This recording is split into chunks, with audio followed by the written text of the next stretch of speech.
En esta parte de la diapositiva nos están mostrando un cariotipo humano de un individuo de sexo masculino. ¿Por qué de sexo masculino? Porque tiene 22 pares de cromosomas autosómicos, 22 pares, y tiene un par de cromosomas sexuales, y en este caso el par de cromosomas sexuales tiene un cromosoma X y un cromosoma Y.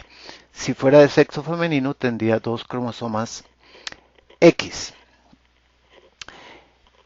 Eh, Aquí nos están mostrando un diagrama de dos cromosomas y nos están señalando en cada uno de los dos cromosomas. Estos dos son cromosomas homólogos, es decir, uno es en teoría de origen materno y otro es de origen paterno, cualquiera de los dos. Entonces son cromosomas que se parecen pero no son idénticos. Aquí nos están mostrando que tiene cuatro genes y este otro tiene los mismos cuatro genes. El gen A es un gen idéntico en los dos cromosomas, el gen B no es un gen idéntico, entonces los genes A son homocigóticos y los genes B son heterocigóticos. Los genes C son idénticos en ambos, son homocigóticos y los genes D son diferentes en cada cromosoma homólogo, por lo tanto son heterocigóticos.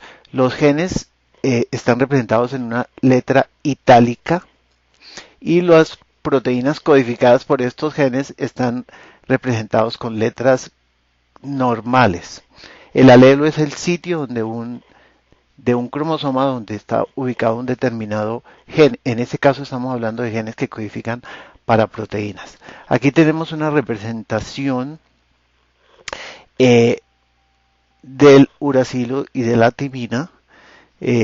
La diferencia entre el uracilo y la timina es que en el carbono 5 del uracilo, en el caso de la timina, hay un grupo metilo para poderlo distinguir, entonces, de la timina del uracilo.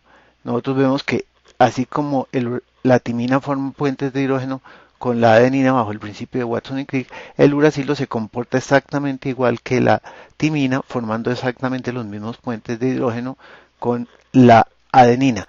Eh, Tanto en el DNA cuando en el DNA una timina se desmetila y se convierte en uracilo, o en el RNA entre uracilos del RNA con adeninas que están en el mismo RNA. Aquí tenemos un compuesto que es el 5-fluorouracilo, que en el libro nos lo mencionan, que es un medicamento que utilizan en el tratamiento de cáncer de un paciente. Entonces se le da al paciente 5-fluorouracilo.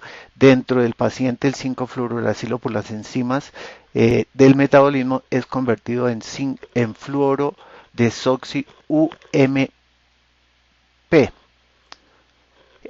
Este fluoro desoxi UMP se une de manera covalente a la timidilato sintetasa, inhibiendo que el desoxi UMP se convierta en desoxi TMP, y por lo tanto no hay disponible desoxi TMP para convertirse en desoxi TTP, y si no hay desoxi TTP se inhibe el proceso de replicación de la célula tumoral. Entonces se controla el crecimiento del tumor. Aquí tenemos la estructura de un RNA mensajero eucariote que por modificaciones post-transcripcionales, el capping en el extremo 5' presenta una estructura que se llama el cap, en el extremo 3' presenta una cola de adeninas a través de una modificación post-transcripcional que es la poliadenilación. Se dice que hay aproximadamente 200 nucleótidos de adenina que se agregan post-transcripcional. Hay una secuencia de nucleótidos en el extremo 5' desde el extremo 5' hasta el codón de iniciación que se llama líder, que también en otros libros lo hemos visto como el 5' UTR. La región codificante que está entre el codón de iniciación y el codón de terminación, que es la que contiene los codones que codifican para los aminoácidos de una determinada proteína, y una región trailer que es la que se encuentra entre el codón de terminación y el extremo 3' del RNA mensajero.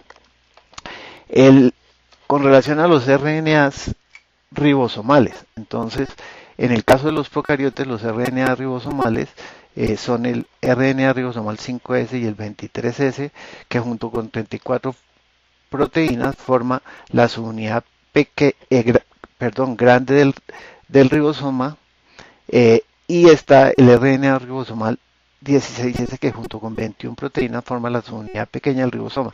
Las dos subunidades se unen para formar el ribosoma 70S. En el caso de los eucariotes, entonces tenemos el RNA ribosomal 28S, 5.8S y 5S que se unen con 50 proteínas para formar la subunidad grande del ribosoma, que es la subunidad 60S.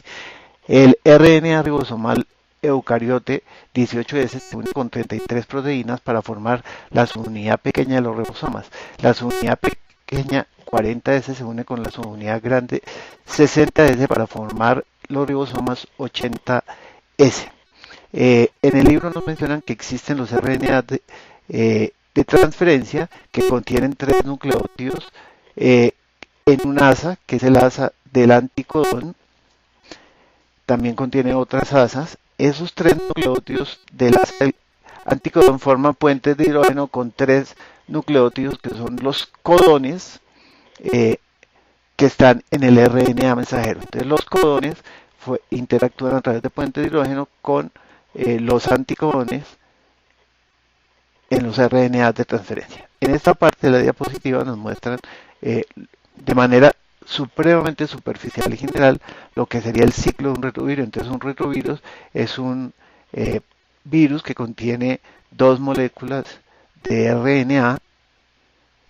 Cuando infecta, entonces aquí nos están mostrando, nos dicen en el libro, una sola de las cadenas, el RNA entra a la célula a través de transcripción reversa por la transcriptasa reversa, se convierte en DNA de doble cadena. Ese DNA de doble cadena va al núcleo y se integra dentro de los cromosomas de la célula eucariótica. Posteriormente, en este DNA puede transcribirse y codificar para un RNA viral. Ese RNA viral puede tener 2 fines. Uno, para ser traducido por los ribosomas de la célula y sintetizar proteínas virales. O el RNA posteriormente se fusiona con las proteínas virales y forma partículas virales que son liberadas por las células para infectar a otras células. Nos están diciendo que este es un ejemplo de una violación al dogma central de la biología molecular. En el dogma central de la biología molecular nos decían que el DNA se puede replicar, que el DNA se puede transcribir para producir RNA y que el RNA se puede traducir para producir proteínas. Aquí nos están diciendo que esto es una violación porque a través de la transcriptasa reversa nos están mostrando cómo a partir de RNA se puede sintetizar también DNA.